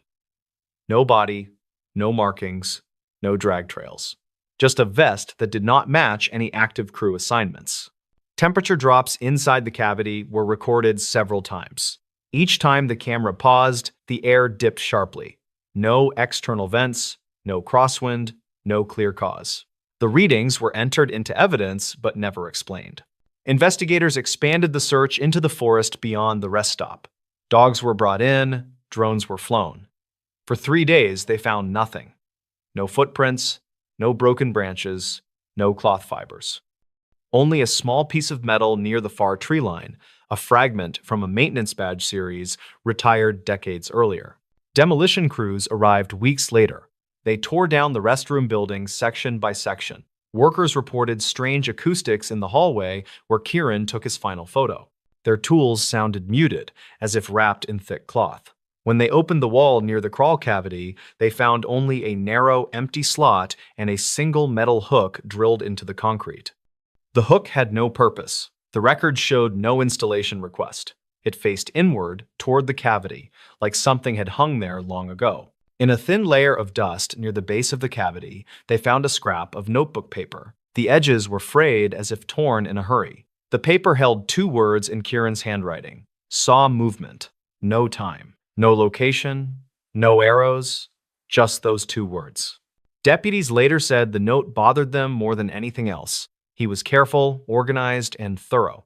He always wrote full details. The only reason he would write something that vague was if he did not have time to write anything else. The rest stop was leveled to the foundation. The land was fenced off. The planning office rerouted all field checks away from the area. They said it was because the ground had become unstable, but the people who handled the paperwork knew that was just the clean explanation. Highway Patrol still reports occasional signal dips near the bend, only for a second, only when the morning fog is low. One deputy said he once saw a figure near the fence line in the gray light, standing too still to be a deer and too tall to be anyone from the service crew. When he turned the cruiser around, the figure was gone. The old case file sits in a drawer labeled Holt, Kieran. The binder, the camera, the scrap of paper, the vest, the temperature logs, the patrol video. None of it answers the basic question of where he went. Investigators who worked the early days still say the same thing when the topic comes up during late shifts. Whatever moved inside that building did not walk out through any of the exits. And whatever Kieran saw in that hallway moved first. The final recording from that flooded church basement. Late in the spring of 2012, a volunteer crew pulled a waterlogged recorder from a collapsed basement under an old rural church. Reports spread that the final audio on the device captured the last known moments of a maintenance worker who vanished during a sudden flood. Ronan Hale was 39 and worked as a part-time caretaker for that small church at the edge of a quiet farming town. He spent most days fixing loose boards or clearing brush behind the lot, and he usually kept to himself. On the afternoon this happened, he planned to finish an inventory list before joining his sister for dinner in a nearby township. He showed up shortly after noon and noticed muddy streaks along the stairs that dropped toward the lower storage rooms. The church sat near a narrow creek, and the building had a long history of minor flooding after heavy storms. Ronan figured it was another routine cleanup and carried a battery lamp down to check the drain lines. When he reached the landing, he heard a faint ticking, echoing from somewhere past the stacked folding chairs. He also saw a thin sheet of water drifting across the concrete toward the maintenance alcove. Witness statements later described him as calm, since he handled similar issues many times without trouble.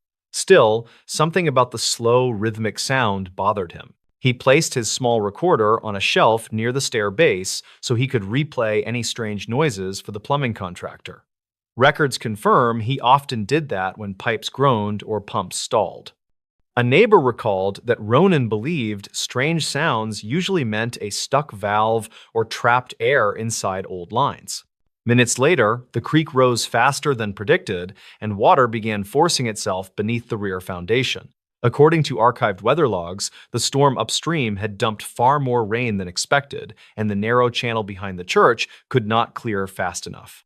The basement started filling from the farthest corner first, leaving Ronan cut off near the central posts. He radioed a brief message to the grounds coordinator saying he needed to move a heavy storage bin away from the drain. Then the signal cut out without further updates. The coordinator attempted several calls, but only heard faint splashing on the other end. Emergency crews were dispatched, but could not enter the building safely until the current slowed. The rescued recorder revealed a clearer timeline. The audio began with Ronan muttering about the strange ticking that seemed louder than before. He walked toward the back alcove where tools were kept, and the lamp clinked lightly each time the cord brushed metal shelves. Investigators later compared the pattern to a leaking valve that steadily hit a rusted pipe, though the source was never fully confirmed. As water rushed in, Ronan tried to move toward the stairs, but slipped when the current swept across the floor. The recorder captured him steadying himself while commenting that the water felt warmer than expected. Experts noted that groundwater sometimes rose through fractured soil pockets, which could hold warmer runoff, so his remark aligned with natural conditions. Midway through the recording, he found a narrow beam of daylight pushing through a cracked board along the far wall. Some locals claimed the area once held a sealed passage to a storage pit used decades earlier. Building records showed an unfinished renovation during the early 1970s that left several sections partially reinforced. Ronan tapped the wall and called out, asking if anyone was upstairs. His voice carried oddly, reducing in clarity whenever the ticking sound surged. The audio suggested that something behind the wall shifted each time the floodwater reached a higher mark. Engineers explained that wooden beams often swell when soaked, creating sharp, popping echoes similar to the ones he described. At the 30-minute mark, he dragged a crate toward the rising water and tried smashing the weak panel to widen the opening. The recorder picked up heavy breaths, scraping wood, and the moment the board gave way.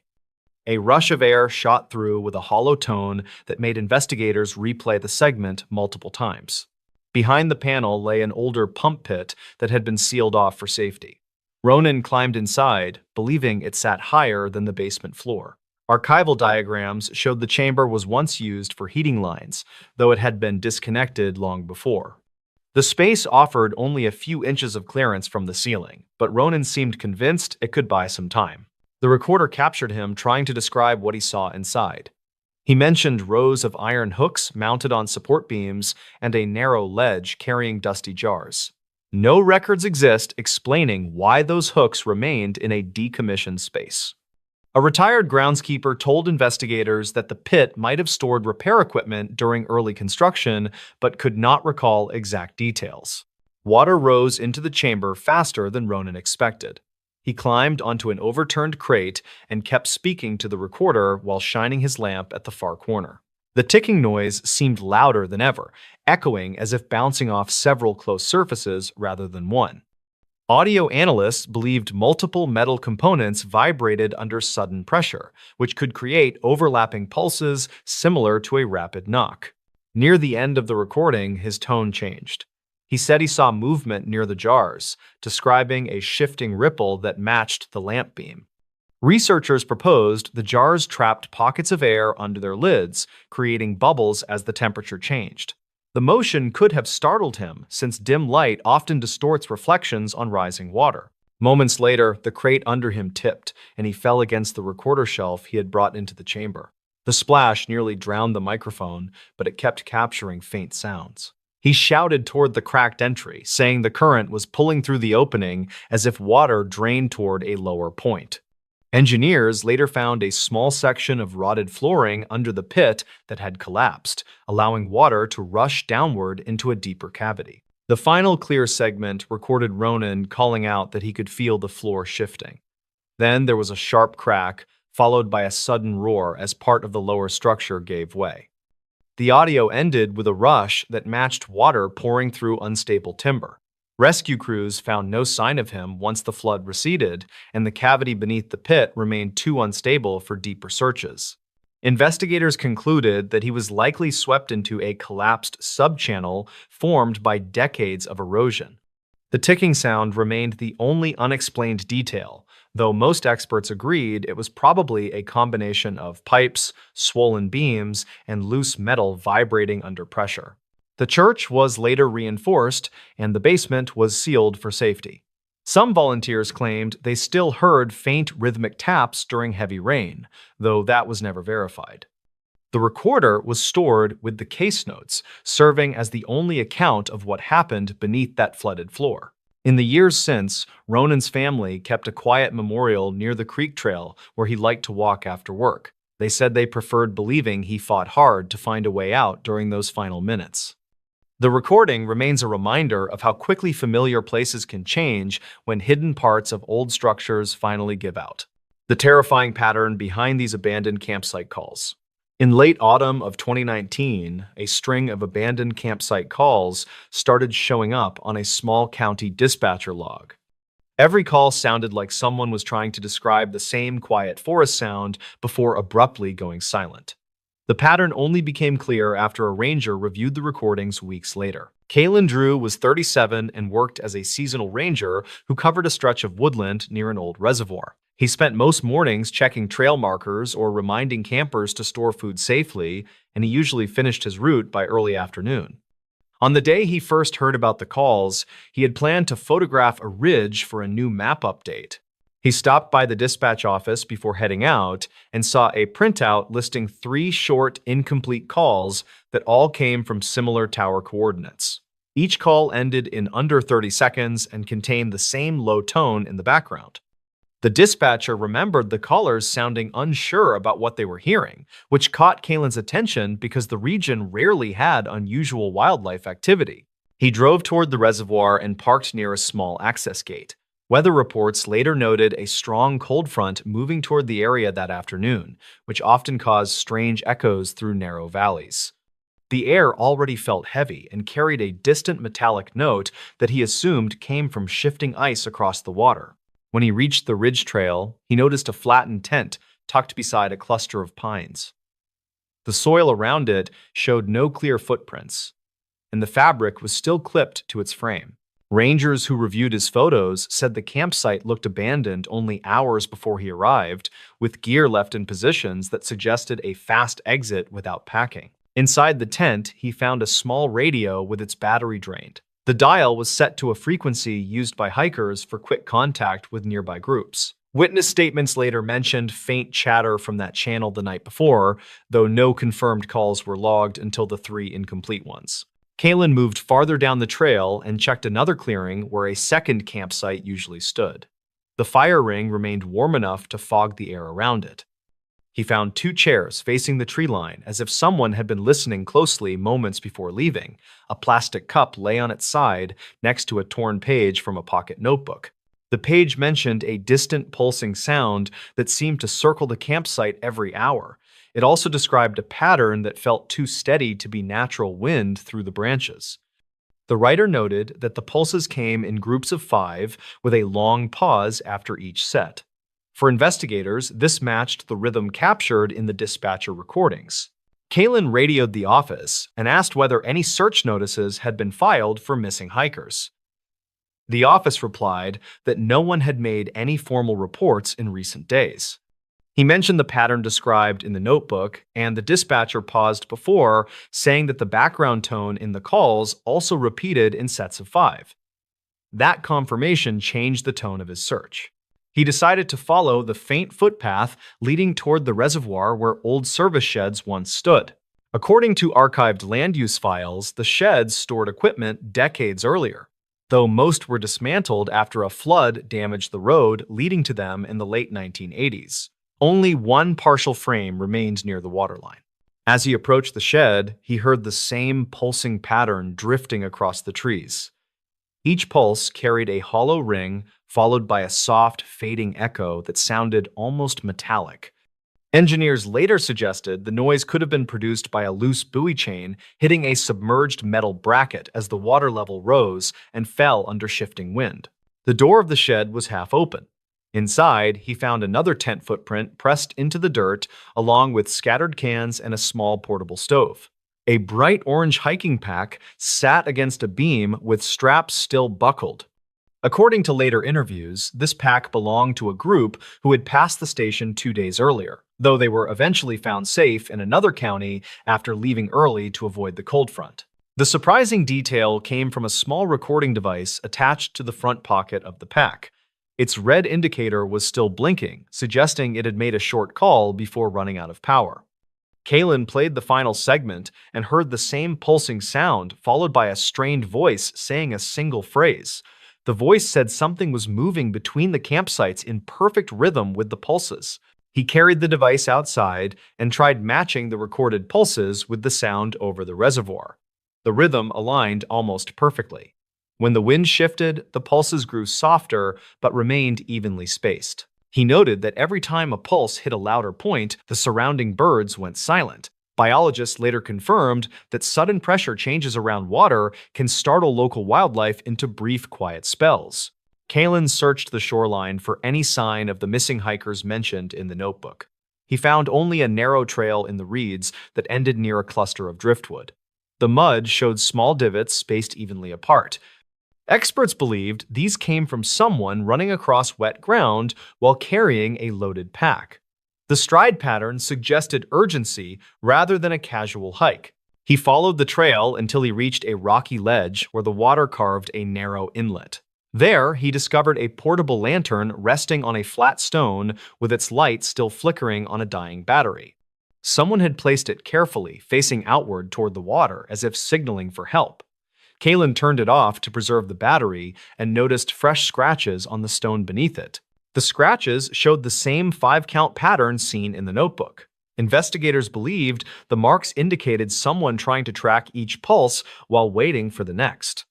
This detail strengthened the idea that the hikers believed the sound represented something moving or shifting in response to each pulse.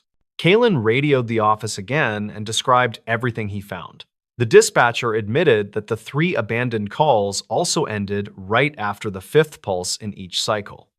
This coordination unsettled Kalen enough that he chose to head back toward the first campsite before nightfall, hoping to find any detail he might have missed. On his way back, the pulses grew sharper as the wind calmed. He paused near a boulder and listened to the rhythm echo across the valley. He noticed that each pulse was followed by a faint rattling sound from deeper inside the trees. Later analysis suggested the rattling could have come from an old fence line partially buried under soil that shifted whenever the wind pushed water against the reservoir wall. When he reached the flattened tent, he found a new set of footprints crossing the earlier ones. These prints pointed toward the access road and appeared lighter, as if someone had walked slowly and carefully. Rangers concluded the hikers likely returned during the short window after Kalen left the site.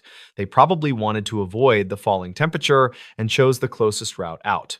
The final piece came later that week when audio technicians studied all recordings together. They discovered that the pulsing sound formed a pattern identical to a failing pressure valve inside a submerged outflow pipe near the reservoir dam. When water levels reached a certain point, the valve played a repeating tone that carried through the valley during temperature drops. The hikers likely misinterpreted the sound during the foggy evening when echoes can distort direction. Their calls ended abruptly because their devices struggled to keep signal strength in that valley. They also left the campsites quickly when the shifting pressure caused branches and loose metal to rattle in sync with the pulses. Kalen filed the full report and recommended additional signage near the reservoir trail, explaining that strange echoes may occur when water levels change suddenly. He also noted that no evidence suggested anyone was harmed or pursued by anything unusual during the events. In the years after the incident, the abandoned campsite calls became a quiet lesson for new rangers. They learned that patterns in remote places often come from the land itself, rather than from anything hidden within it. The recordings remain stored in the office as a reminder that fear can grow quickly when sounds repeat with perfect rhythm in a dark and unfamiliar forest. This forgotten photo wasn't meant for you. Reports about this photo surfaced after a retired volunteer mailed a small envelope to a regional archive during late summer. The image inside showed a dim roadside meadow with a shadowed figure standing near a broken fence. The envelope also held a note claiming the scene connected to an incident that never reached public attention. Lennox Haar was 29 and worked as a field assistant for a small environmental survey group based near a rural valley. He spent most days collecting soil samples or checking wildlife cameras scattered across old service roads. His simple plan that afternoon involved retrieving a damaged camera before an incoming storm reached the ridge. He drove a narrow gravel route often used by hunters who needed quiet access to deeper trails. The air felt still and heavy as clouds pushed over the hills with slow, deliberate motion. He parked near a worn pullout because the last recorded coordinates for the broken camera placed it 200 yards beyond that point. The incident started when he found the camera half buried under fallen branches near a shallow ditch. A cracked lens cover suggested it had been struck by debris during a recent wind event. He removed the memory card and placed the camera in his pack because he planned to review the footage later at their office. Lennox began walking back toward his truck when he noticed a second trail of disturbed leaves leading into a small clearing. The path looked narrow and oddly straight, which conflicted with the random patterns that wind usually created. He followed it slowly since local rangers often mentioned that survey work required careful documentation of unexpected environmental changes. The trail ended at a clearing containing a collapsed metal sign hidden under vines and scattered bark. The faded letters once indicated a temporary rest area built during 1996 for road crews resurfacing the nearby highway. That rest stop had been dismantled after funding cuts left only foundations and broken fencing behind. His first complication appeared when he saw an old disposable camera lying beside the collapsed sign. It rested on a patch of dry grass that showed no prints or debris around it. The casing looked weathered, but the film compartment remained intact, which felt unusual for an item exposed to harsh seasons. He picked it up and lightly shook it, which produced a faint rattle suggesting partial film still inside. He placed it in his pack because their office kept an outdated film reader for educational projects. He planned to examine it later and mark its location in the survey log to maintain proper documentation. The second complication appeared as he prepared to leave the clearing. A soft, cracking sound rose from deeper inside the trees as if someone stepped on brittle branches. Lennox paused because he believed a person might be in distress or possibly hiding from the approaching storm. He called out a quick question asking if anyone needed help. No one responded, though. The air carried a brief shift in temperature that made him draw his jacket tighter across his chest. He started walking again and aimed to reach the truck before rainfall soaked the route and turned the ditch into a deeper channel. The forest remained silent, except for distant rumbling above the ridge. He reached the truck and began loading his equipment when he heard a faint metallic click near the tree line. The sound repeated twice and seemed to match the shutter of an older camera. He scanned the clearing but saw nothing except scattered branches and a few leaning posts that once supported instructional signs. Lennox drove back to the survey office and used their small utility room to review the damaged wildlife camera footage. Most clips showed common movement patterns created by deer and small mammals crossing the route. The final clip captured a person walking in the opposite direction of the expected trail during early dawn 2 days earlier. The person moved with a slow and uneven gait and carried what appeared to be a small rectangular object at chest height. The image clarity made it difficult to confirm if the object was a camera, though the posture suggested careful framing. Lennox paused the footage because the outline of the clearing gate appeared in the far corner of the frame. He retrieved the disposable camera from his pack and handed it to a senior technician named Corbin, who handled older equipment. Corbin used the film reader and recovered 8 frames, showing a sequence taken from almost the same angle as the collapse sign in the clearing. The final frame captured a figure standing near the broken fence, with their face turned slightly away from the lens. The figure appeared in muted light, which suggested early morning or late afternoon conditions. A faint shape near the left edge of the frame resembled a folded jacket lying across the old sign. Corbin noted that the film quality indicated the shots were taken after 2010, even though the rest stop closed long before then. Lennox became uneasy after noticing the figure's posture matched the person seen in the wildlife video. Both showed a lean-forward stance and a slight tilt of the head. The rectangular object held by the person on the wildlife footage could match the disposable camera discovered near the collapsed sign. He contacted a retired ranger named Talwyn, who previously assisted the survey group with map corrections. She recalled that a solo traveler went missing near that same ridge during early spring 2011. That traveler reportedly searched for abandoned roadside campsites that once held documented historical markers from older transportation routes. The traveler left behind a short note mentioning interest in forgotten structures and plans to photograph locations before seasonal storms erased remaining markers. The final known lead placed the traveler near an old turnout connected to the same service road used by Lennox. Talwyn explained that search crews relied on those clues but never found evidence beyond scattered gear. Lennox studied the disposable camera images again and noticed the shadow of an upright post near the figure's left side. The wildlife footage revealed that same post leaning at a matching angle in the clearing. This connection implied the person in the photos stood exactly where Lennox found the camera during his late afternoon survey. The twist emerged when Corbin revealed a final partial strip from the processed film. The strip contained one fragmented image that captured the clearing from a vantage point behind the broken fence. The perspective showed the photographer standing near the metal sign with their back turned toward the viewer. The photographer wore the same jacket seen on the ground in the earlier frame. Lennox returned to the site 2 days later because he wanted to compare the angles with the remaining markers.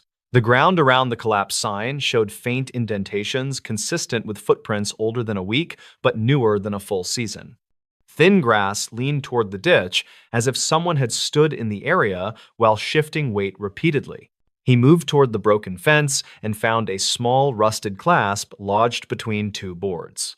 The clasp matched a style used for travel pouches sold widely during early 2000 years. He placed it in a sample bag and took detailed notes to match its position accurately. He also found a torn corner of paper trapped under a rock near the ditch. The paper held part of a handwritten message referencing a plan to document a final viewpoint before leaving the region. The ink showed fading consistent with long exposure, yet the paper itself remained relatively intact. Experts later suggested it drifted under debris layers and resurfaced only when strong winds pushed through the clearing during recent storms. Lennox followed the ditch for 40 yards until he reached a cluster of stones arranged awkwardly in a narrow line. The stones looked intentionally placed because they formed a gentle curve pointing toward a shallow rise behind the trees. He climbed the rise and found a flat patch of ground offering a clear view of the entire clearing. He stood there silently as faint wind pushed shadows across the broken fence. From that point, he could replicate the perspective in the fragmented film strip that showed the photographer from behind. This meant the photo captured someone positioned at the rise while the traveler stood near the sign preparing another shot. The most plausible explanation suggested that the traveler photographed the clearing repeatedly while unaware that someone moved behind them at the rise. That person may have used the wildlife path later identified in the camera footage. The storm that approached during the traveler's final day probably scattered additional traces that might have indicated a struggle or sudden retreat. Local volunteers believe the traveler attempted to return to the main road through the meadow, but became disoriented as rainfall obscured the route. The jacket in the image might have been removed during brief rest or while repositioning equipment. The disposable camera possibly fell during the storm and remained protected under thick vegetation for many years. Lennox provided his findings to regional authorities, who updated the old missing person file with the new evidence.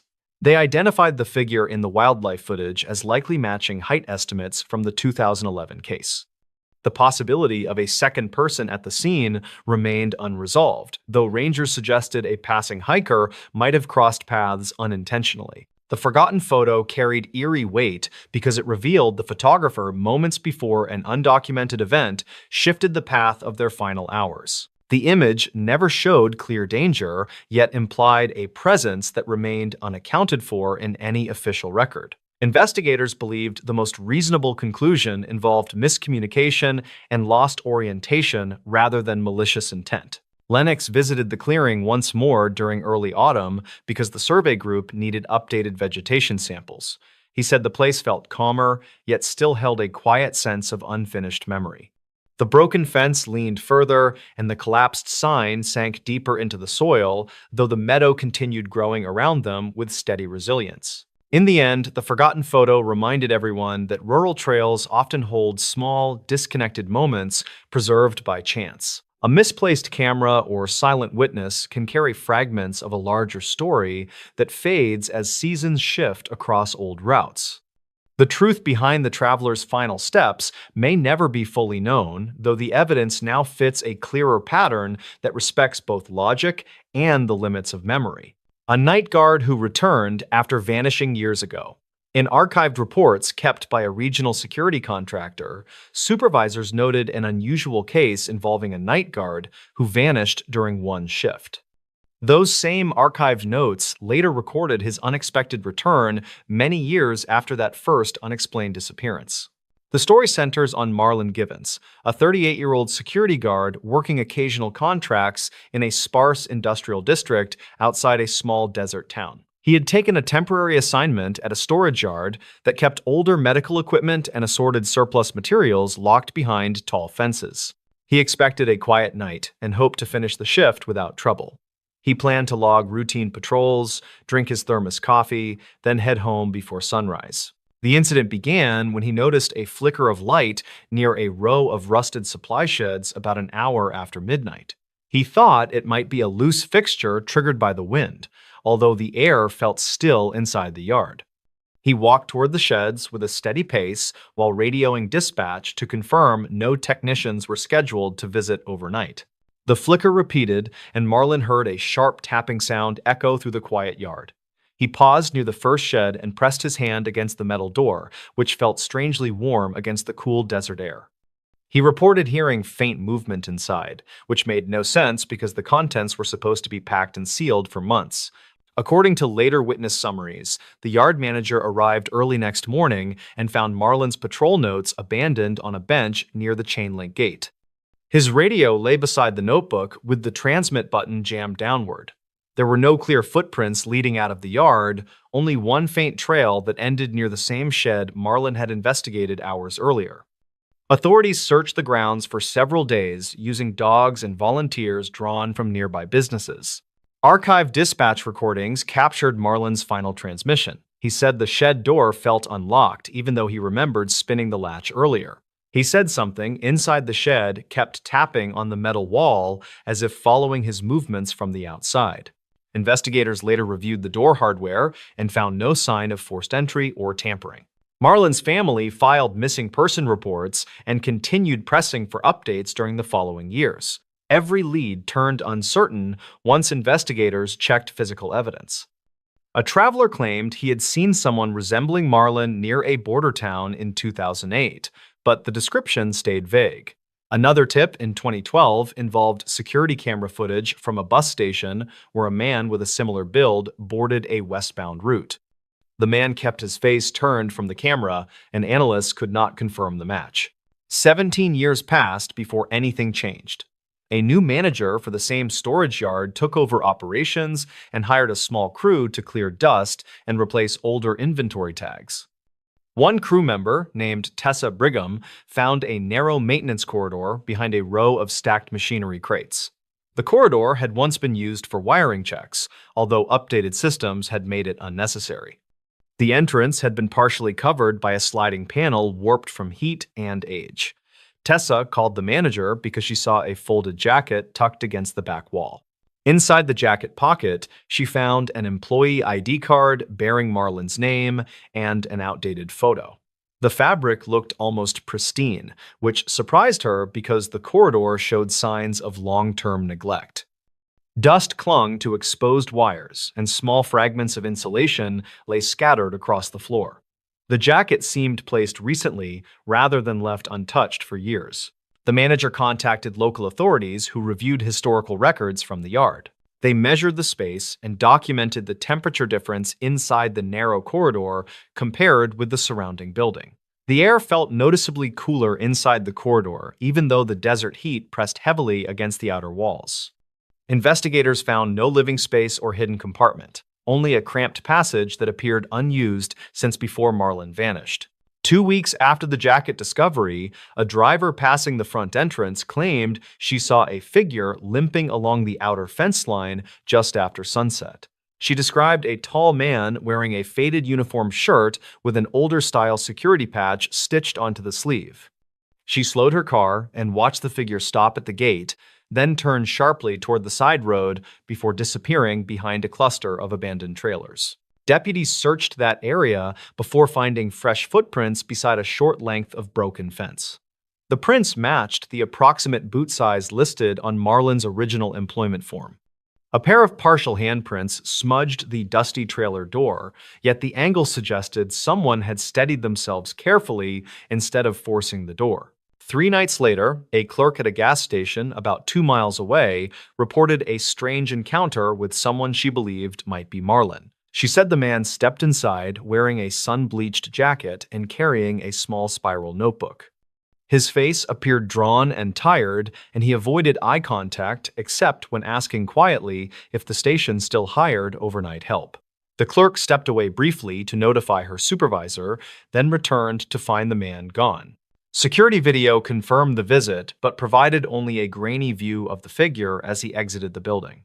Investigators pieced together a timeline using those sightings, although several points conflicted with environmental data. A thermal camera mounted on the yard perimeter recorded a single figure approaching the sheds 4 hours before the gas station visit. The stride length matched the figure seen by the driver earlier that week. That meant someone moved between the fenced property and the nearby road multiple times within the same night, yet no patrol officers saw anyone on routine checks. Authorities distributed updated informational sheets to local hospitals and shelters. Staff at a small emergency clinic contacted them 2 days later. A man had walked in during a quiet afternoon, asking to speak privately with whoever handled security matters. He said his name was Marlon Givens and that he wanted to return something he had taken from his old job. He reached inside his jacket and placed a folded patrol log on the counter, then asked if he could sit near the entrance because noise bothered him. Clinic workers described his voice as strained and uneven. He told them he remembered stepping into the shed and hearing someone whisper behind him, even though he saw no one there. He said the light inside the shed turned blindingly white and everything around him felt hollow, like the air had drained out of the room. He insisted he had not run away or abandoned his post. He claimed he simply walked back toward the exit and found the yard empty when he emerged. A responding deputy said Marlon seemed confused about the year, although he recognized the town name and his original employer. His clothing showed little wear despite his long absence. The notebook he carried had several pages filled with odd time entries that did not match any known calendar format. Each entry tracked moments by counting shadow movements or changes in distant sounds rather than standard clock hours. When investigators asked where he had been, Marlon paused for a long moment, then said he had walked along the sheds until the ground changed. He said it felt like he crossed through a place built from repeating patterns of metal and dust. He claimed he followed a path that returned him to the yard entrance where he saw new padlocks on the gate. He appeared genuinely unaware that many years had passed since he first vanished. Medical staff examined him and found no serious injuries. His vital signs remained steady, yet his body temperature ran slightly cooler than expected for someone standing in a warm environment. Specialists reviewed his story and proposed several theories, including psychological shock and memory displacement caused by extreme stress. They suggested he might have suffered an episode that blurred his perception of time. They could not explain why his clothing showed minimal aging or why his ID card looked recently cleaned. Authorities escorted Marlin to a quiet facility for further evaluation. He answered questions politely but avoided any mention of the narrow corridor where his jacket had been discovered. When shown a photograph of the corridor, he lowered his gaze and said he recognized the texture of the wall but did not understand how his jacket reached that place. He said he felt overwhelmed by certain mechanical noises in the building and asked if he could wait outside until the interview ended. Investigators continued reviewing logs from the night he vanished. They found a short audio clip recorded by a faulty perimeter microphone that had remained stored on an old server. The clip captured a hollow metallic ringing, followed by a voice resembling Marlin's. He said someone kept calling his name softly from inside the shed, even though he knew he was alone. Analysts could not determine whether the voice belonged to a person or a distorted echo created by shifting metal. Marlin eventually returned to stay with distant relatives in another state after the facility cleared his release. Officials stopped their active investigation and recorded the case as a missing person who reappeared under unusual circumstances. They documented every sighting, every recording, and every artifact, but found no clear explanation for the long gap in Marlin's life. Residents near the storage yard still talk quietly about the sheds. Some say the flickering light has returned many times, although the equipment inside has not changed in years. Others claim they have seen a tall figure walking between the crates long after the yard closes for the night. Each story remains unverified, but the security company moved patrol routes away from the sheds as a precaution.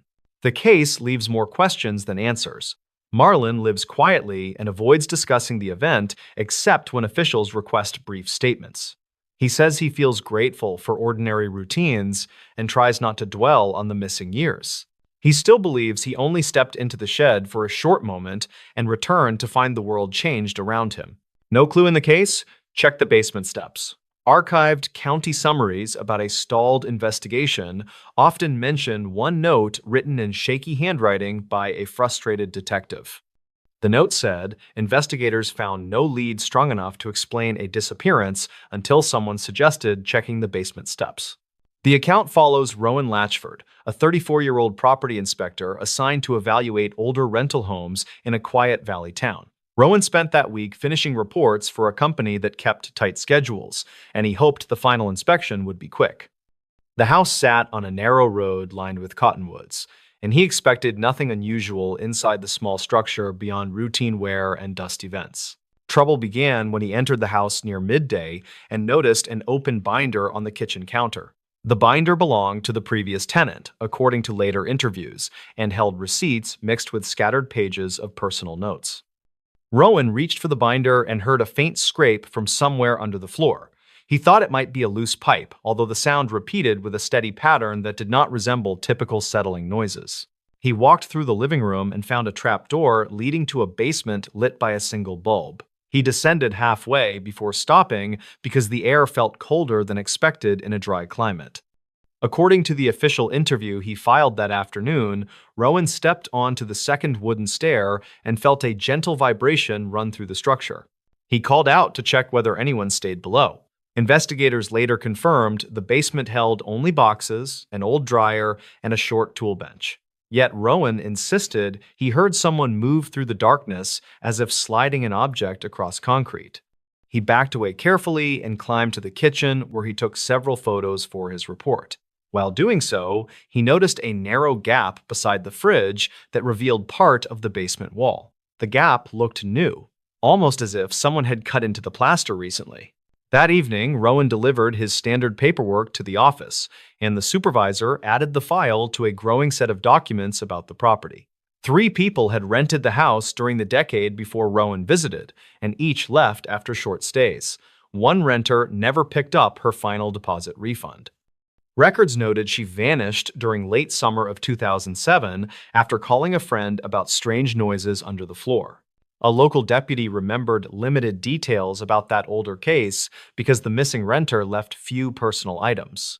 The deputy said they searched the basement carefully and found nothing suspicious beyond the older wiring and a slight draft behind the tool bench. According to dispatch logs, no further action was taken and the case grew cold within months. After Rowan mentioned the vibration on the second stair, the supervisor contacted county officials to reassess the house. A small team visited the property during a cool morning and measured floor temperatures. They found the steps leading into the basement remained colder than the surrounding air by several degrees. They traced the draft to a narrow channel in the wall, although they struggled to find an accessible entry point. A specialist reviewing older structural plans discovered an unusual mark in the blueprint for the original foundation. The mark indicated a void that did not match the visible basement layout. The team returned to the house and placed a sensor near the second stair. The device recorded faint rhythmic impacts similar to tapping on hollow material. The pattern repeated at irregular intervals and grew louder when weight pressed on the step above. A neighbor living across the road reported that the house had a strange reputation long before Rowan's visit. She claimed she often heard soft metallic knocks coming from its open windows at night. She also recalled seeing a tenant in 2011 leave the house carrying a heavy bag while glancing repeatedly toward the basement door. He drove away before anyone spoke with him again. Investigators reviewed audio clips captured by the sensor. One clip contained a muffled voice that sounded like a whisper rising through the floor. The words stayed unclear, yet the tone suggested someone calling for assistance. They compared the voice with emergency calls from 2007 made by the renter who disappeared. Some vowel shapes matched, although experts could not guarantee a perfect link. Authorities returned to the house for a deeper inspection. They removed the boards covering the second stair and found a thin metal sheet fixed between the wood planks. Someone had cut a small notch along the sheet edge, which connected to the narrow channel inside the wall.